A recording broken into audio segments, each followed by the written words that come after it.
Welcome to On the Road to Mobility with your host, Dave John.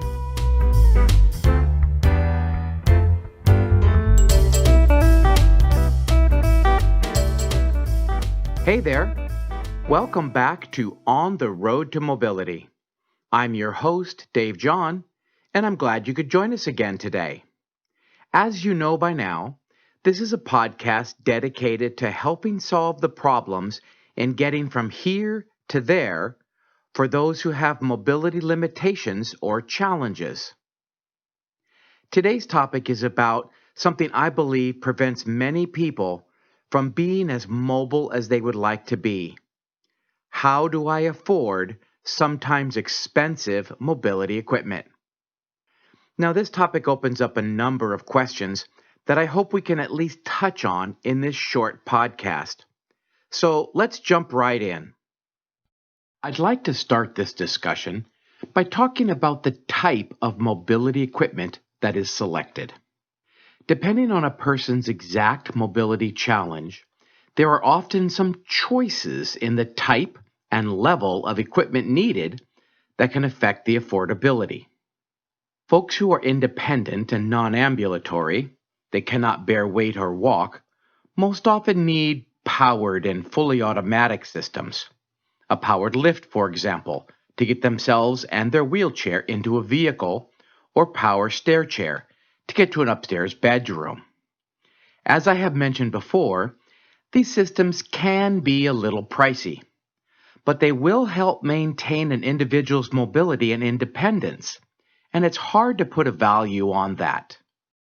But for those who are still semi-ambulatory, at least able to walk a little, it may be appropriate to select a more manual or semi-manual mobility system. A good example of this would be a scooter carrier platform for the rear of a vehicle, such as an SUV. These are often lightweight metal platforms with a ramp attached to one end. The ramp folds down manually, and the unoccupied scooter or wheelchair is guided up the ramp and secured to the platform for transport.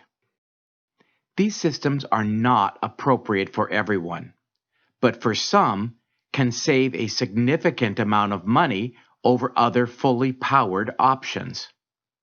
Much of the mobility equipment available have similar choices that can mitigate the costs involved with keeping someone safe and mobile. Balancing safety and cost is sometimes challenging, so it is always a good idea to explore these options with a certified mobility consultant or occupational therapist to find the right level of mobility assistance for you.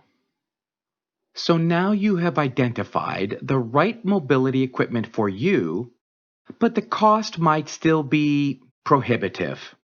Now what do you do? Well, don't worry. There are still several ways to get the mobility equipment solutions you are looking for. There are many government and private resources, such as state departments of rehabilitation, that help mobility challenged individuals find work and secure transportation to their employment. The Veterans Administration is a fantastic resource for those who have served and provides support in many cases, whether your mobility challenges are service-connected or not. And the PVA, Paralyzed Veterans of America, and the DAV, Disabled American Veterans, are two other groups that assist veterans with mobility challenges. Now, many states have agencies that help families with mobility challenged children through support and financial assistance. There are also many private agencies and foundations that can provide financial assistance and grants for mobility equipment purchases. Some equipment manufacturers fund grants for folks who cannot afford the purchase price of their equipment, such as the Keith Howell Mobility Trust for Howell Venture Hand Controls, and NOVA, the National Organization for Vehicle Accessibility, funded by the Braun Corporation. national support groups for specific conditions, such as the Multiple Sclerosis Society for MS patients and United Cerebral Palsy for CP patients, may also have grant opportunities available. Checking with local chapters of these types of groups may help fund a mobility equipment purchase. I'd like to take a moment right now to remind you that if you do not find the information or assistance you were looking for in this segment, you are welcome to contact Vehicle Accessibility Consultants or me directly. I'll give you the contact info at the end of this segment. Okay, back to our topic. The last suggestion I have, but maybe it should have been first, is a majority of mobility equipment can be financed. Most mobility dealers offer finance packages for not only vehicles, but lifts, hand controls, stair chairs, just about any mobility product. There are many finance sources that provide extended terms for these purchases to make the payments much more affordable and allow someone to acquire the mobility equipment they need to become mobile and independent. It has been something I repeat often in this podcast, I know, but in the few minutes I have to share these ideas with you, I cannot possibly cover every option available to help you purchase the mobility equipment you need. Suffice it to say that there is a good likelihood you may find some way to afford what you need. Now, many of the resources I have mentioned in this segment vary from region to region, as I have said, but a little research on your part may turn into increased funding for your equipment need. So break out the elbow grease and get moving, literally. Okay, it's time for our special guest segment. And for this podcast, I'd like to do something just a little different. Today's guest is a representative of a group I have worked with often in the past, the Native Daughters of the Golden West. They provide grants to families of young people who need assistance for medical needs or equipment. They are a very good example of a regional organization that can help with the purchase of adaptive equipment. There are groups all over the country just like Native Daughters, so if you don't live in an area served by them, just look for someone similar in your region. So joining us on our podcast today is Sherry. Sherry is a certified pediatric nurse practitioner and the state committee chairman for the Native Daughters of the Golden West Children's Foundation. Sherry, thank you for joining us today. My pleasure. So we know a little bit about you from my introduction, but tell us a little bit more. Tell us about Sherry. I have a long history of pediatric nursing dating back to the 1980s, where I worked at a children's hospital in different capacities. I continued to earn my degree up to the master's degree in nursing and am currently retired. That spark to take care of children led me to be part of Native Daughters of the Golden West Children's Foundation so that I could continue serving children in a charitable capacity. Tell us a little bit about the Native Daughters. I know they're a wonderful organization, and they do much more than just the Charitable Children's Foundation, but tell us a little bit about them in general. So the Native Daughters of the Golden West is a fraternal organization that began in 1886 in Jackson, California. We are a membership of California-born individuals who have a like-mindedness to support charitable activities, as well as social fraternal activities. We oversee 3 different 501c3 organizations. Those 3 are the Native Daughters of the Golden West Home, which is a Julia Morgan home in San Francisco. And we also have a charitable foundation that has 9 different committees underneath that entity, and we support all kinds of educational and charitable activities throughout the state of California, including veterans welfare and history and landmark preservation, to name a few. The Children's Foundation is our third charity that we support, and it was established in 1952. Before that, the Native Sons and Native Daughters ran an adoption agency. And then laws and regulations changed, and the state of California took over adoptions, and we decided to reinvent ourselves into a charitable foundation for children. How did you become involved with the Native Daughters? What motivated you to want to work with them? I was motivated as a third generation member. My mother and my grandmother both belonged to the organization, and I loved the charitable work that they were doing throughout the state. And there was all different kinds of areas that you could participate in based on your preferences. My favorite, of course, is children, but I also like history and landmarks. So there's a lot of opportunity within the organization for helping.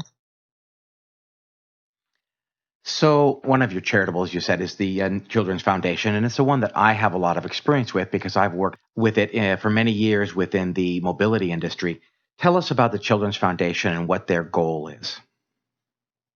So the mission for the Children's Foundation is to serve any California child, birth through 17 years of age, of average income families who are not eligible for other existing aid.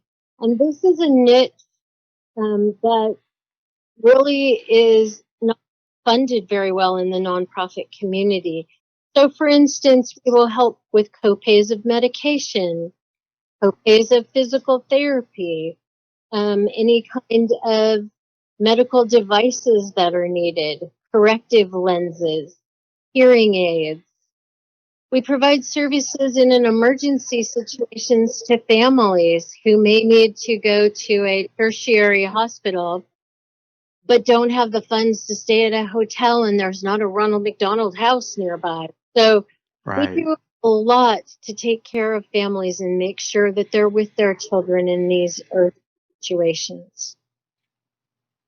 I know through personal experience that Native Daughters has made a huge impact on a lot of lives. But do you have any stories that you can tell us about the ways that Native Daughters has helped and made a difference in somebody's life? Sure. We have so many heartwarming stories of families that we have helped. One that comes to mind in particular was a letter that we received from a parent, and the tear stained on the ink that had splattered. You could tell the mother, when she wrote the letter, was so emotional. It was heart-wrenching. It made the impact that even though the child had cancer and passed away, we were able to help that mother be at the child's side. And without her being there, she would have always wondered the rest of her life if she could have helped her child continue. So that just really breaks your heart to know that even though we don't always make a huge impact on the recovery of the child, we make a huge impact on the overall way that the family deals with their situation. It sounds to me like your help is important both to the young person who might be affected and their entire family, and how the whole family situation is improved by the work that you guys do. And that is correct, especially when it comes to mobility. So, for example, as a child grows and the mother can no longer lift that child in and out of a vehicle, they need help. They need wheelchair tie downs or swing away arms to get the child in the car, or van mobility access. And that makes a huge difference for a family to be able to transport a child to their doctor's appointments, their physical therapy appointments, and just to have a normal life and go out and sit in a park. creating the quality of life for everybody involved around that child is an important factor in how we help them move forward. Correct. Correct. So tell us a little bit about how somebody who might have a need can work with Native Daughters. What do they need to do to get in touch with you? So we have a website, and it's our initials, N like Nancy, D like David, G like George, W like white, .org. So ndgw.org. And in the lower right corner is the Children's Foundation link. And when you click on that link, it takes you to a page that will give you instructions and provide an application for a grant. Those grants are submitted to our case manager, and the case manager's email is on the grant application as well as the website. And then every month we meet as a committee of 12 members to decide, are we going to fund this grant or this request from a family, or do we need more information? And we then move forward into processing the application. It's always nice when a family member includes a picture of their child. It makes it really more human for the children that we're helping. The people on the committee really enjoy seeing the difference that they're making in the life of the child. Is there anything else about the Native Daughters that you think would be important to know? I just think it's important to remember that children are our future. We do grants to give them services to help them grow and become productive citizens. And they're just so important to our whole community. Sherry, thank you for joining us today on our podcast. And thank you for everything Native Daughters of the Golden West does for our young people. My pleasure. Okay, in this segment of Product Corner, I'd like to highlight wheelchair and scooter securement systems. And I think these products are a great fit into this podcast, as there are a wide selection of convenience options and a wide price range to go with them. For the purpose of this discussion, we're going to consider securement systems for wheelchairs and scooters transported inside an adapted van. Full-sized or minivans have essentially the same requirements and options for these systems. So the idea with a securement system is to make sure that the wheelchair or scooter stays in the place you leave it and does not move. This is most often accomplished by attaching a set of 4 straps to special tracks in the floor that are then attached to the 4 corners of the wheelchair frame. This 4-point tie-down system makes sure the mobility device does not shift no matter what movements the car makes. The securement straps are available in a manual design. You attach the straps to the wheelchair and then manually tension the straps, and a semi-automatic design in which you still manually attach the straps to the chair, but the securement system automatically tensions them to the proper tightness. These semi-automatic systems reduce much of the time and effort it takes to secure the wheelchair or scooter in place, but they are typically a bit more expensive. Then, for wheelchairs, there is a fully automatic system that works without any hands-on help. A bracket is mounted to the bottom of the wheelchair, and a base is mounted to the floor of the vehicle. The wheelchair rolls over the base, and the base automatically captures the bracket on the chair and locks in place. To exit, a release button, conveniently located in the cabin, is pushed, and the base opens, releasing the bracket on the chair, and the wheelchair backs out. Of course, the fully automatic systems do come with a considerably higher price tag, but are absolutely the most convenient and make driving from a wheelchair possible, as most wheelchair users could not self-apply other types of systems.